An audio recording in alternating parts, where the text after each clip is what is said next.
I heard that some tiny living things can help clean up our waste. Is that really true? It certainly is, Riya. Some of the smallest organisms on Earth, called microbes, play an important role in keeping our planet clean. Microbes? What are they, Dr. Root? Microbes are really small organisms. You need a microscope to see them.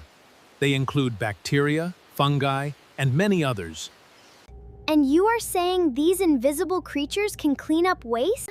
Yes. The tiny microbes break down dead and waste materials into simpler substances, which then can be used again. So they break waste apart for others to use? Yes, microbial conversion is what keeps materials moving through nature. Without microbes, valuable nutrients from organic matter would never be released. What kinds of waste can they convert? Quite a lot. Food waste, human and animal waste, industrial wastewater, chemical waste, oil spills. Wait, all those different types? Yes, different microbes are specialized to break down different materials. Together, they form an invisible but powerful community that handles waste of all kinds every single day. That's even more interesting. But how exactly do microbes do it? Great question. Microbes use special tools called enzymes. Enzymes? Think of them as tiny chemical helpers.